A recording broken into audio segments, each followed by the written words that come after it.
Hello. Um, Thanks for watching my this video. Um, this is a ResMed Airsense Cpap machine, and I'm just looking for Airsense 10 auto set with auto set for hair. Actually, it's for me, but they didn't have the for him part, so they gave me the for hair one, which is fine, absolutely fine. So what I'm trying to do today here is that I had a problem with my motor, the motor that comes with this Cpap machine. It's been more than 2 years that I'm using it, and they say that you have to use extra clean water, denatured water, or something like that, that doesn't have, basically doesn't have mineral. So I didn't use it. I didn't do it. I used tap water and boiled water, and the result is that it's actually I shouldn't have done it. So as you can see, there are lots of minerals deposited in here. I tried to clean it, and it actually worked. It was much worse than this. But the problem is that I managed to break this part. This is part of the rotor that moves inside. It's a brushless DC motor, and it's basically silent motor, as one of the silent types of motor. I bought it off Alibaba website. This is actually not the one that I bought. I actually installed it. I'm gonna open it again, and I'll show you how to change the motor.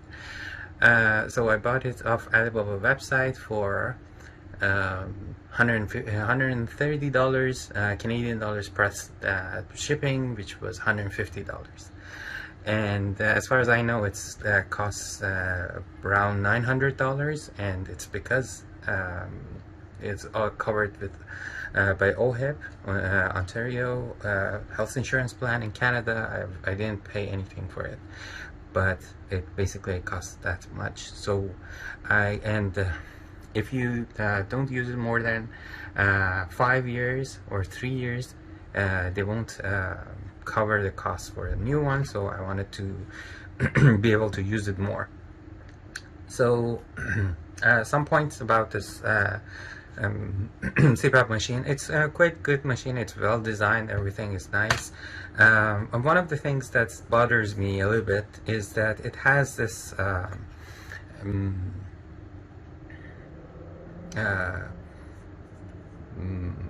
GSM module, or cell phone module, that it actually can send data to their server, and I couldn't find anything that lets you to disable this module, and it's a little bit concerned for the privacy. It tracks where you go and everything, so I wanted to basically disable it. And a nice way to disable it is that just don't connect it to your machine. So how it was before is that it goes on top of here, and after it goes on top of that, I have this, and everything is basically in place. So I removed some of the screws that I will show you when I'm closing the device, and basically took this off, and then I was able to, these are two of the screws that go in the bottom, and when you remove those two screws, it's possible to basically remove this part. This is the part that has the GSM module, or the cell phone module, and this is basically the part that has your air filter as well. So what you can do when you open it, it looks something like, hopefully I don't break it.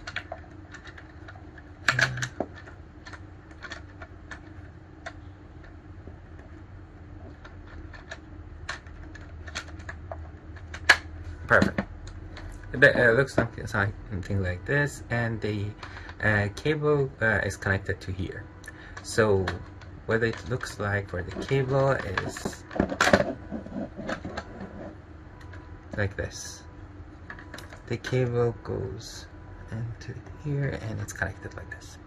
So I checked it, and if you disconnect the cable, it still works, but it doesn't show that it's connected to the server, obviously, which is what I wanted to achieve. Just make sure that the health insurance provider or the doctor that you is treating you, if they want to have the information sent to the server, don't disconnect it. I don't have any problem with sending this information, but just the fact that it is there without my permission, I don't like it.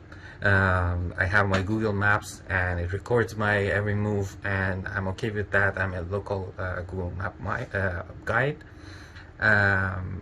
It's fine, but because they didn't ask me, I don't want to give them this information. It also gets recorded on the SD card, so you will have the recording for every night. It's in EDF format, and it's possible to basically import the information, do anything that you want. Okay, so this is one part, and then the next step is to basically remove the motor power.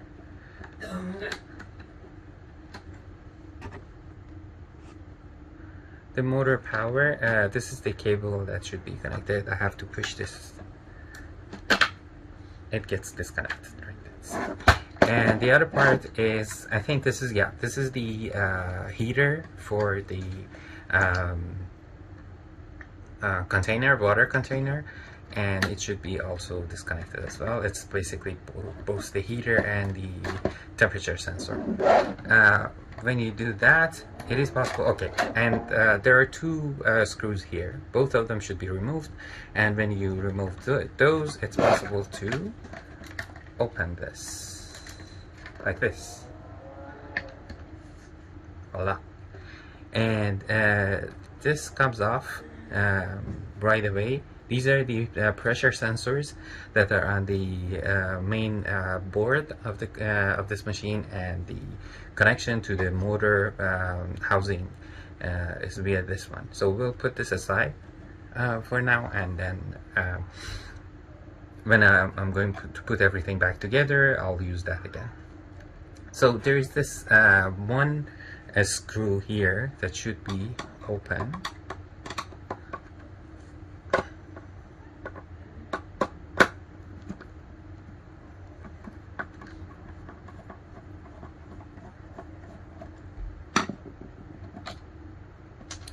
And it can be removed. Just make sure that there is a rail here and it's connected to this, so you have to push it towards the outside, and then you can take it out. That's the only thing that matters. Otherwise it's just easy. I poured some of the water here. So this is the motor housing.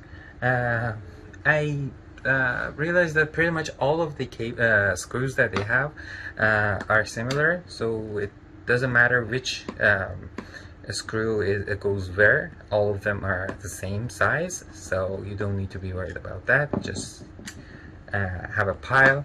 The screws that goes on the bottom, especially for the heater, which we don't want to open, those are a little bit shorter. Other than those, everything else are the same.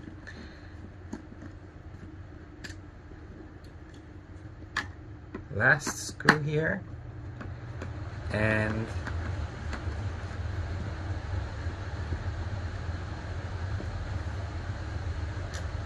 I'll have access to the motor.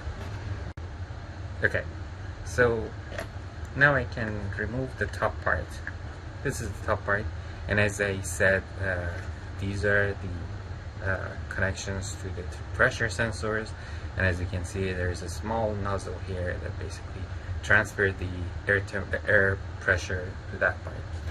So this is what it looks like. I hope that I put this sponge here correctly. If you found it somewhere else, just let me know. so that I can put mine in the correct place as well. But it's how it's look like. You just need to remove this guide. It's a guide for the cable, I think, and then the cable comes out. This is the cable for a motor.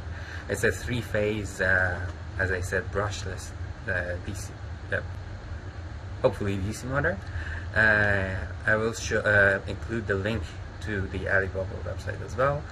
Then it can come out, and this is the part that contains the motor, and you just need to push this inside and you have the motor.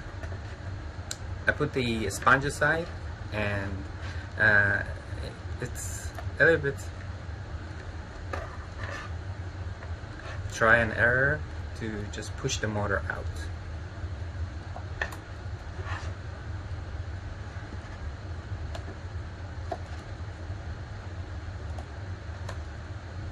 This is the new motor, and you can see the difference, the deposits of the minerals. So I think I'm gonna listen to them now, and for the next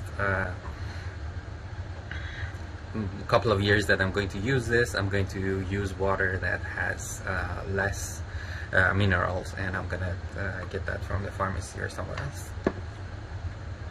Okay, so now we want to put everything back together.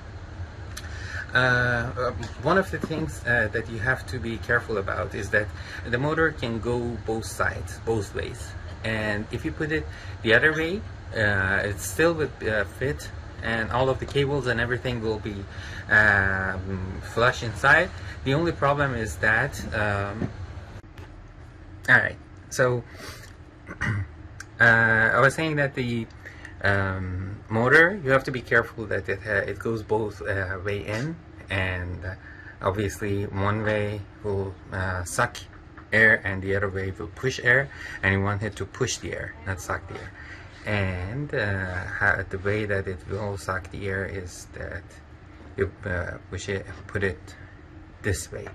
So this 6 dots or 8 dots that you see here, 7 dots actually, there are 7 dots that you see here. These are this should be downward towards this horn here. Also, I washed it with soap and warm water, so it might be a good idea to do this as well. So it will be more sanitary, and it will be basically cleaned as well. It just gives you a complete service of your Cpap machine.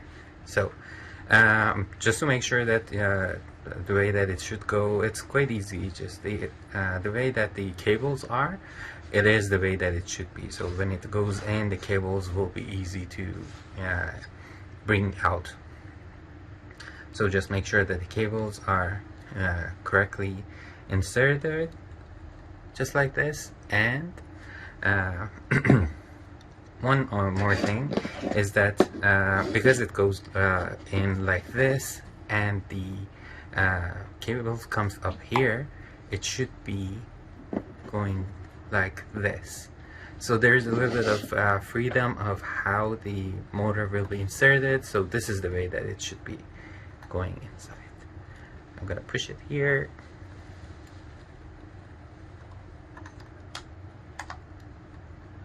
Just gently, and a little bit of pressure, it goes in. Not that much of a problem. So I have it flushed in. Everything is fine. I have this cushioning here that shows that there is a little bit of gap here. So, and my sponge, I can't remember unfortunately where this sponge came out of, but it seems to me that there is this space here that is for the cable, and it actually goes in pretty well. And based on the structure of the motor, it's getting the air from outside, and it's basically gets pushed here and blown out here. So it's and this is a kind of sponge that is used for it has activated carbon or charcoal, and I think I'm pretty positive that it should be like this. Just let me know in the comments if there is any other way. So we have our new motor installed in. Nice and easy. Okay, and I push it here.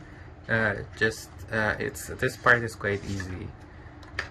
Just put it in here and then take it out, and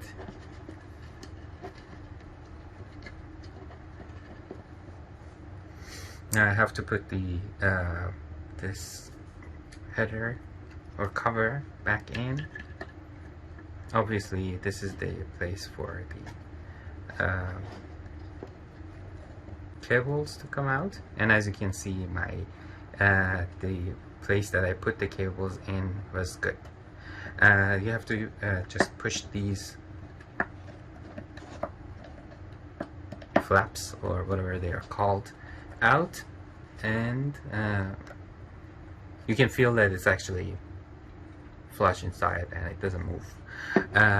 Now the next part is to just glide the cable out. Obviously, it's the order of the cables is quite good if you keep it the way that it should be, but it doesn't matter. It's just for aesthetic purposes. Now I can put back the cover, top cover. Okay, and I can close my motor.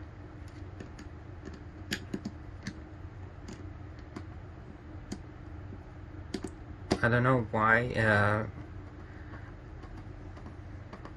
some of these problems happen, but I believe that the customer should have the right and information to be able to fix these things. Obviously, it's not something that an end user can do. I'm an electrical engineer, and I've been studying this, watching videos online, and thinking about it for a while, and I realized that I can't do it. So the fact that the customer should have a right to repair, does that mean that all of us should be able to do this, and it's okay to do this?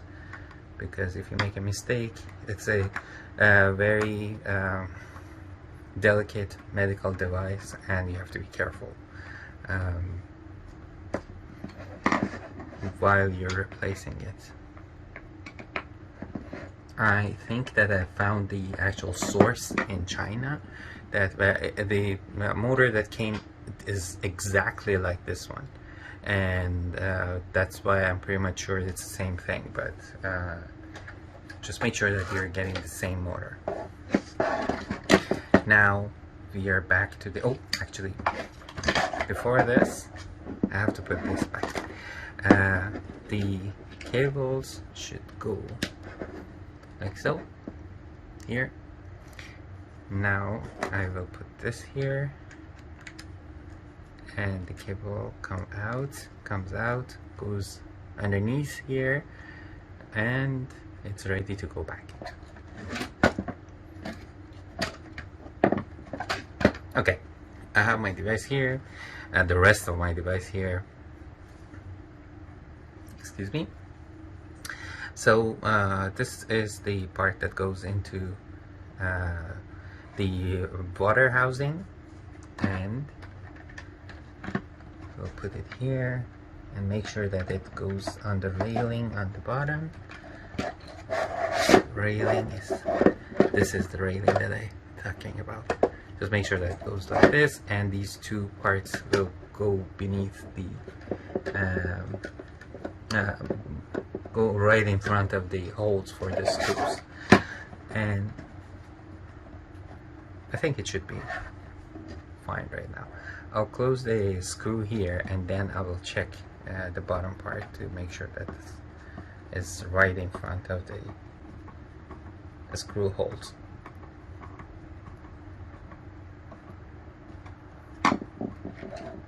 Yep, it's right in front of the screw holes. Everything is in place. It seems to be good. Now I have to put this back on.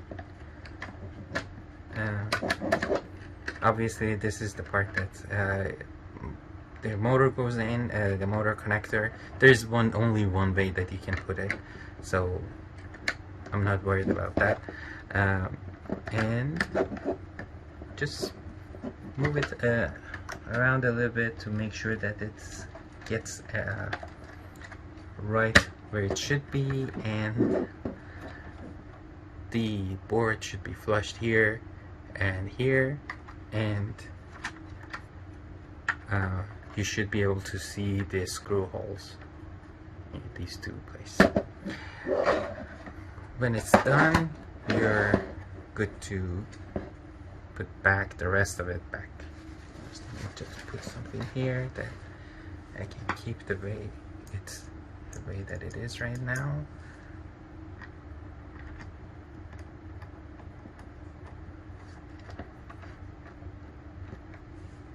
Closed.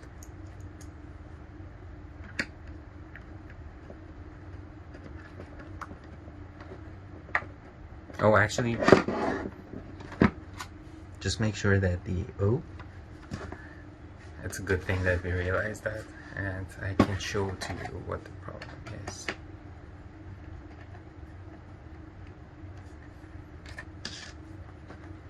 My pressure nozzles and pressure sensors are not aligned, and it's gonna cause a problem because it has to detect the pressure so that it can maintain the positive pressure, air pressure, for me not to snore and not wake everyone up in the middle of the night.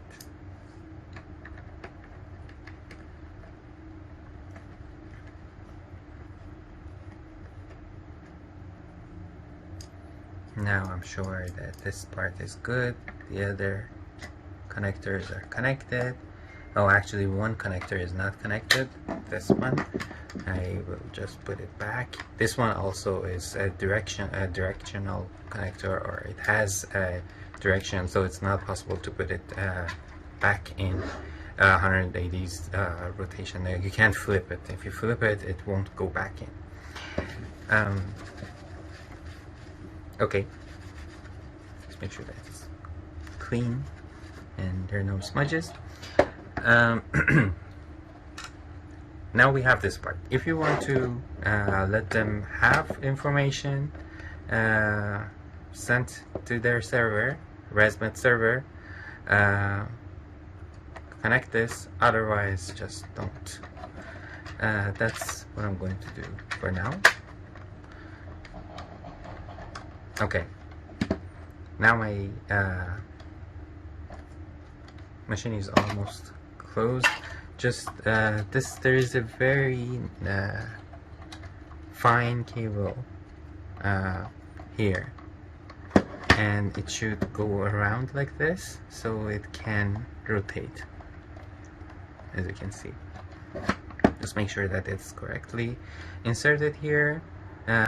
We haven't removed it, so it should be fine. I'm just gonna put this back on top. You just need to extend it a little bit. That's fine. And that's it. This is closed. Okay. Just before putting everything else back in place, I mean all of the screws, I'm just gonna test it. Connect. My ResMed is on.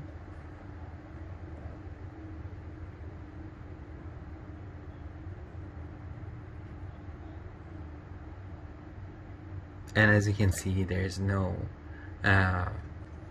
antenna indicator, so it shows that it doesn't have the antenna access. Actually, I just realized that these screws should be open and put back on top. So I'm just gonna remove this, and actually it gives me a possibility to show you how to open it as well. This is how it goes up, it comes out. I'm just gonna remove these two screws. Apparently this is what keeps the this cover in place. So, and then we'll try to put it back. That in. That in.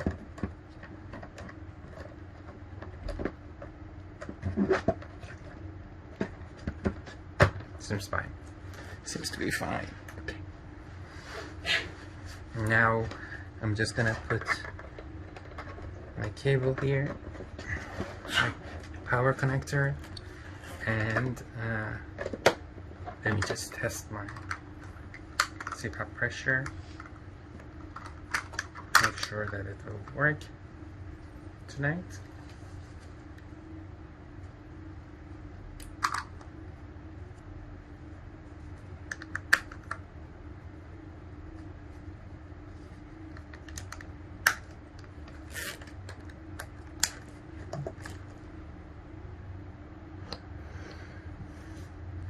It works.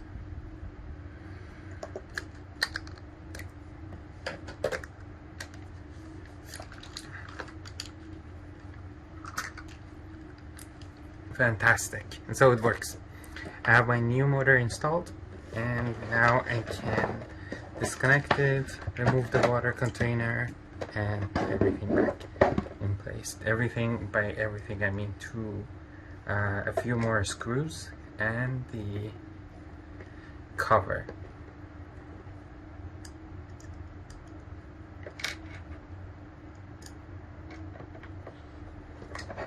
As you can see, these screws should have been here, and I can put this back here too.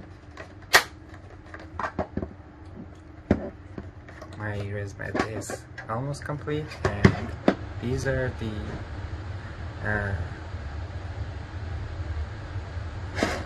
four screws that I need to put back.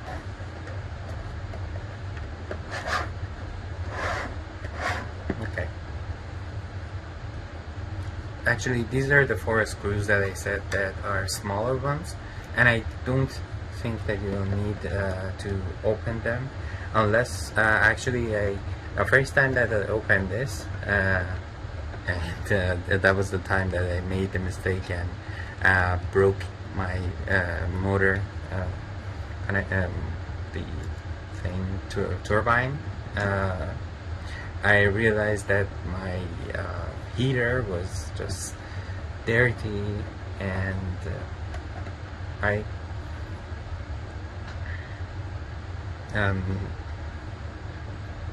basically opened this, cleaned it, and put it back in. It says here RX only. I don't know why. It's not RX. I'm pretty much sure, because based on the information and based on the emails that I received from them, I know that it's not RX. And it tells me that you've been using your machine tonight, and this is the information. This is how you've been good and everything, and the leaking statistics and everything. So those are the things that should be sent to the server. RX only does not make sense here.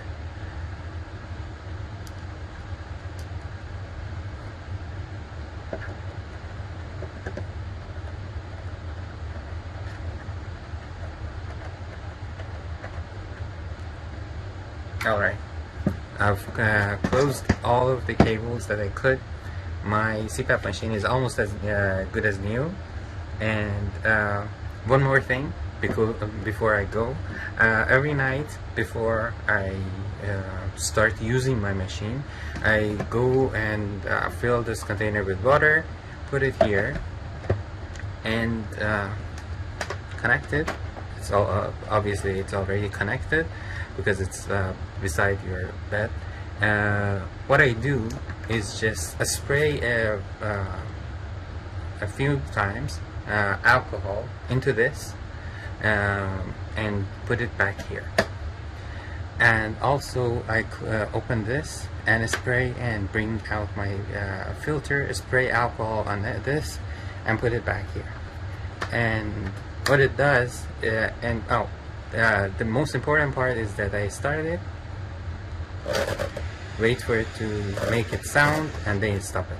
What it does is that the motor starts, and if you just check it, you'll see that it's blowing very slowly and slightly, slight airflow.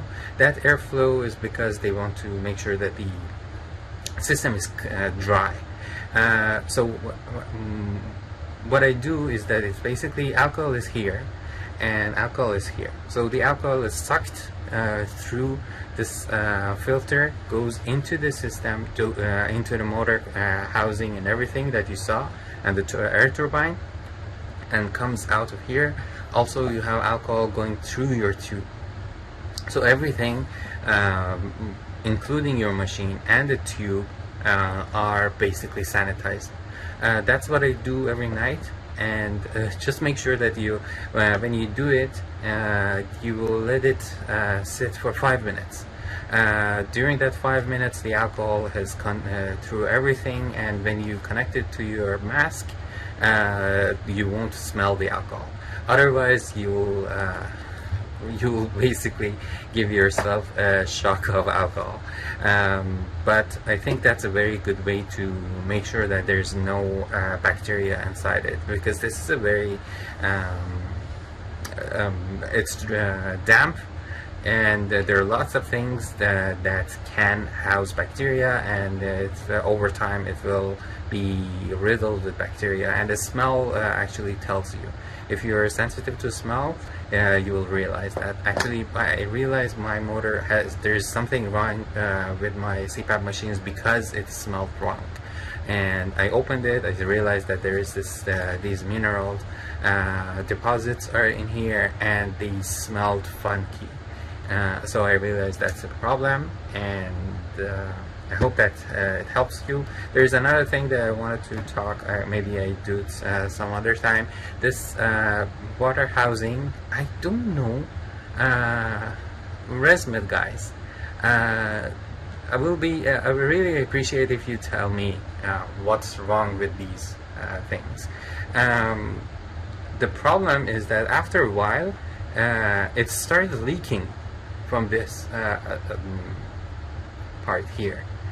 And it's quite stupid. I've bought at least 4 or 5 of these water containers, and they continue to have the same problem. Last night I started to use my soldering iron and connected, basically closed this part, and it actually worked. And I don't know, each one, it doesn't seem to me that it's something that it's not possible to fix. If it's a way to basically charge customers for more, it's not okay, it's not ethical. Because every once in a while, every few months, it starts leaking, and I have to change it, and it's not okay.